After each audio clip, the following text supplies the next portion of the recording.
Hello everyone, I'm back with a 1 week later review of the Google Pixel 8 Pro.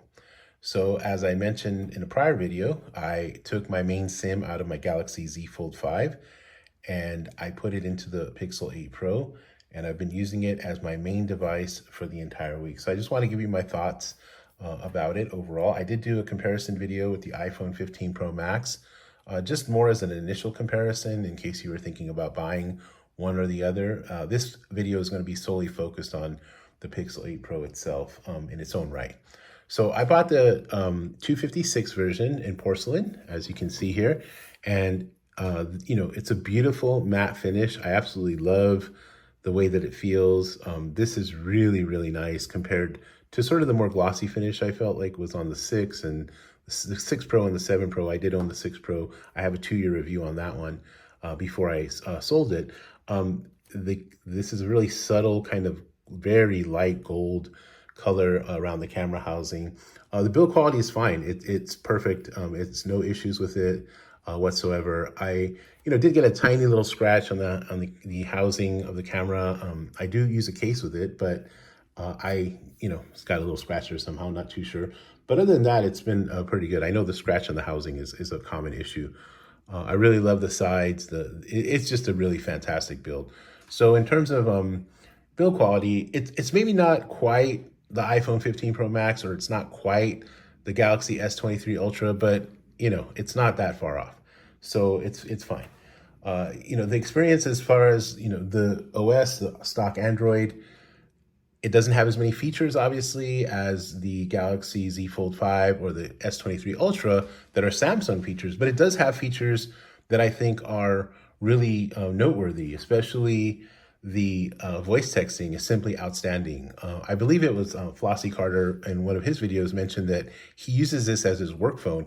And if you want to interact with your phone with your voice primarily, I can fire off emails, I can fire off long text messages, and just literally speak into the microphones on this phone, and they pick up everything accurately, I would say, at a 95 to 99% clip. I have to maybe go back in and change a word or two, but that is it. So, in that sense, I can totally see how this could be a work device.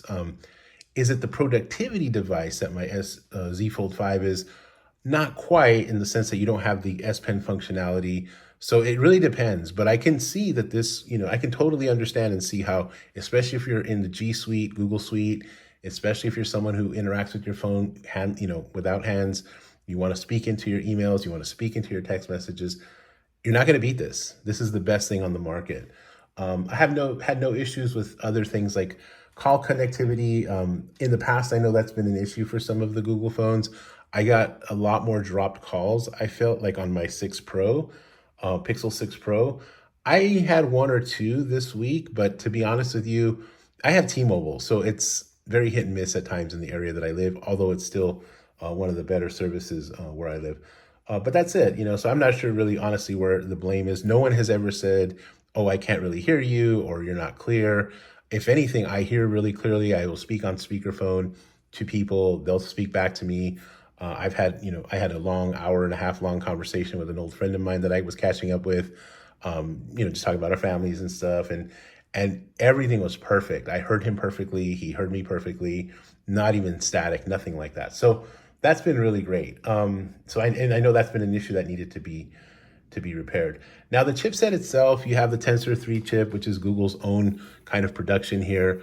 I will say that it's not, it does everything you need it to do, okay? So in terms of the everyday activities, right? Emailing, text messaging, browsing the web, navigating, listening to YouTube, whatever it is that you do, it's fine. If you game a lot on your phone, this is probably not the device for you. I only play a couple of games. I was playing FIFA mobile, or FC, whatever they call it now, the soccer game. And it does lag occasionally, but not too bad. And that's not really a high intensity graphics kind of game. So I imagine if you're doing some of the more high intensity stuff, I don't really know. I don't play these games, but I've heard things about Genshin Impact or Call of Duty Mobile or things of that nature. This probably will heat up a little bit and probably not perform quite to the level of the S23 Ultra or the iPhone 15 Pro Max. So that's something to keep in mind. I wouldn't, if you're somebody who games on their phone, I don't know many people who do, but if you do, I wouldn't go in this direction. I would get one of the other phones. I know there's an ROG even gaming phone. Nothing that I would necessarily review, although I'm curious about the battery life. But, this is not really that. Speaking of battery life, I think here's where I found maybe a little less consistency. I get 5 to 6 hours of screen on time pretty consistently. I did do the whole process. It didn't seem to do the process of like learning your patterns. I didn't actually see that in the software in Android 14. So I'm not sure if it's a thing anymore. I imagine it still does it. All phones do it to a certain extent, but I didn't see it there in the software. So, you usually will see it. We're learning your usage patterns. I never saw it. What I will say is that of the 7 days that I've used it, I've had to top off 2 times in the early evening, late afternoon. And I was probably in the 20-ish% range at that time. And, it doesn't give you battery anxiety. I was already home doing whatever I needed to do, but I don't have to do that with the S23 Ultra when I had it. I don't have to do that with the 15 Pro Max. I did not have to do that with the 13 Pro Max. I do not have to do that with the Z Fold 5. So I will say that on those 2 days, I did commute pretty far and I was navigating, right? So that might be a reason for it, but the battery life is inconsistent. I've been using it with the Pixel Watch. I will be doing a 1-week review with the watch as well, because I did take advantage and get the trade-in offer as well as the watch for free and what have you. So again, the 2 days that I had to top off, I was doing heavy navigation. However, I'm not really sure that, it's a good battery. It'll get you through the day most days. So I'll just put it that way. It's not on par. There were days where I literally got 5 hours or just over 5 hours of screen on time on here. And then I was running my iPhone just to kind of run it through different things. Like I was having it do different things while I was navigating, like play a long movie on 5G or run the game on autoplay, the FIFA game on autoplay. And I would get double the battery life a couple of times. I would get just over 5 hours there. And on that iPhone 15 Pro Max, I would get like almost 9 to 10 hours or almost 10 hours, like in the 9 range. So almost double. The S23 Ultra, the battery life was on par with the 15 Pro Max. So if you're a big battery heavy super duty user, I'm not convinced. I'm not entirely convinced. The phone also has heated up at times. Again, not really consistently. Some days I do literally the exact same things. Heavy navigation, doing the regular things that I do. And some days it gets warm with me just watching YouTube on Wi-Fi, kind of random. Some days it's perfectly cool with me navigating on 5G. I don't know what to tell you. It just seems to be a little inconsistent in some aspects. The screen, I'm going to say that the screen is great. You're not going to have an issue. I live in a sunny area. I don't have issues seeing outside, but it's not what it's advertised to be. I don't know where this 2400 nits is coming from. I'm not suggesting that it's not the truth, but I don't see it any brighter than my 15 Pro Max, which has, I guess, 2000 nits of brightness. I'm not seeing, as a matter of fact, depending upon the angle, sometimes the 15 Pro Max looks better, sometimes this looks better. However, they're both fine. But 2400 nits, it's not like it's super bright in the sun where I can see it perfectly at all times. That I don't know too much. I'm not sure about that, right? So there's that. Okay. So the screen is good. You're going to be fine. You're going to see it in the sun, but I don't know if it's quite as advertised. The speakers work great. I did these kind of, I don't know if they're fun videos, but just something a little different. If you saw my shorts, I don't really do shorts too much. Those were the first things I tried out, but it was the regular daily activities test. Does it work? And here's my test for speakers. Does it work while I'm washing the dishes? Can I hear it over the dishes? Can I hear it over the road traffic while I'm driving, right? And the road noise itself, right? I don't have a new fancy car. I have an older car. And so it makes noise. You hear the road noise. You hear the traffic. Can I hear it over that? Can I hear it while I'm taking a shower and have it just put on the counter there and listen to a podcast while I'm taking a shower. I'm happy to say that it passed my speaker test of regular daily activities. Can I throw a party with it and DJ on it? Well, maybe not, right? But it's fine. Okay. So my three things: washing dishes, road traffic, while I'm in the shower, I can hear it just fine. So there's that. The camera and the video. Okay, so the camera is probably, if not the best, right up there with the 15 Pro Max. Right up there with the S23 Ultra.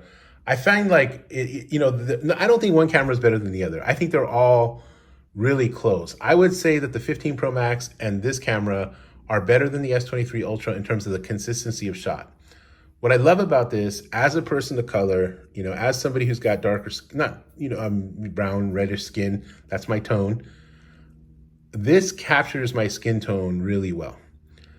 And I appreciate that. The Samsung phones always wash me out, and I refuse to use those cameras because I want to look like what I look like. Okay, I don't want to look like, quote unquote, in beauty mode and be like 5 shades lighter. That's not accurate. I don't necessarily, need that, right? I want to be who I am. And so I love this camera for that. I absolutely love this camera for that. So, shout out to Google for even thinking about that and for considering it, because it's something that's really irked me about the Samsung phones and why I just won't use their cameras. It's about respect for me, right? It's about respecting everybody, for who and what they are. And I think that's important. And also accuracy, right? So there's that. The camera's great. The video camera is also really good. The one thing that I'll say is that sometimes with the video camera, you get like little, like almost robotic kind of stutters. So it feels like it's on a gimbal. Like I would take this video camera over any Samsung phone that I've had. And I know for some Samsung folks that might not necessarily be, something you want to hear, but because of the skin tones and because of the clarity, I feel like the clarity is better. It doesn't necessarily match up with the iPhone 15 Pro Max. The 15 Pro Max is better in terms of the lack of like stuttering. Like I don't get any stuttering on that when I take a video. This, sometimes I'll get kind of like this almost like computer kind of robotic little stutter to it. So that's the only thing that I'm not crazy about with the video camera, but it's really good. I could totally use this as a main video camera and main camera device, like photo and video, and be happy with it. And I really can't say that about the Samsung phones. I know some people do, especially in pro mode. Now, I'm not doing pro mode. I don't do that. I'm not that fancy or that inclined photographically, but this is really good. So I can see how you can compare. It's really good. I do find some of the software stuff a little gimmicky. Let me see if I can pull up, hopefully. So like, if I want to do like magic eraser, right? So let's erase this. I took this image of this old school kind of Honda sign that I saw in the neighborhood. And let me go ahead and erase it. So I want to erase the A. Okay. And there it goes. It's perfect. So now I want to erase the N and the D. And what's that? Right? So I don't know if it's because I already did the one, but it kind of feels like you have to use it in a particular kind of way. Okay, let me camouflage that now. Let's camouflage that. And so, it kind of does that black and white thing. I don't really see that as being camouflaged. I can still see it, but, it is what it is. Let's go ahead and erase the whole thing out now. And, let's see what happens here. Okay, and I got this weird kind of pull thing. So, I'll go ahead and erase that too. It's just kind of, it's very hit and miss. I think it's cool. I think if they can figure it out. But if you see there, I even got like this kind of pinkish thing happening there. So there's a little bit of that red kind of still shining through. Yeah, so let's reset that. So, I think it could be great. I just think right now it's very hit and miss, and it can be a little gimmicky at times. But I think it's a cool concept. I hope they continue to work on it. I hope they figure it out, because I can, I don't, the thing about what is a photo now, and the ethical controversy around it, I understand that. But what is art, right? I mean, this is it's a visual expression. Photographs are a visual expression. Even if you get the perfect photograph, what is the context, right? What are you, you could be photographing somebody who's in the middle of, you know, a war, right? And then, think that you're not in a war. Like, like the woman who was doing the video, I don't know if you saw it, but there was a woman who was doing like some kind of exercise video, and she like literally saw the tanks going into like have a coup, like a military coup. She was recording it in her background while she was doing a military video. I mean, a workout video. She's a workout person on YouTube, and inadvertently didn't realize that she was filming a coup. If you didn't know that that was happening, you can just say, hey, well, what is she doing there? She's just kind of doing her thing, right? So, it's all, these ethical questions are interesting, and I think they raise a lot of things for society. But this is where we're at, and we have to deal with it. Anyhow, I'll get off the soapbox there a little bit. Now, I talked about value, right? And this is where I think that if you got the watch, if you took advantage of the trade-ins, you got the watch included, and I'll do the watch review after this, then it was a good deal, solid deal. $9.99 for 128 gigs. I'm not a fan of 128 gig anything. I know Apple does it. I know that, that, and that's not cool. I don't think any of them that do it it's cool. Having said that, iPhone 15 Pro or this for $9.99. I would probably lean towards the 15 Pro. Now 15, but I bought 256. So now I'm talking at $9.99. Now I'm talking 10, unless you want the larger screen, then you go for this. So that's kind of a tough comparison. However, this at $10.59, the iPhone 15 Pro Max at $11.99, and then you have the Samsung Galaxy, the Samsung S23 Ultra, which I probably wouldn't buy right now unless you got it really cheap or really just love Samsung and needed a phone, because the new ones are coming out soon, within a few months. So, but let's just say that's $9.99 because you often see it on sale, at least here in the US for $9.99.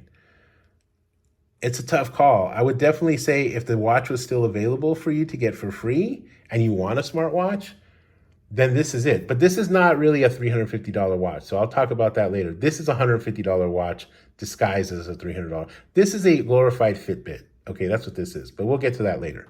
It's not bad. It's just not $350.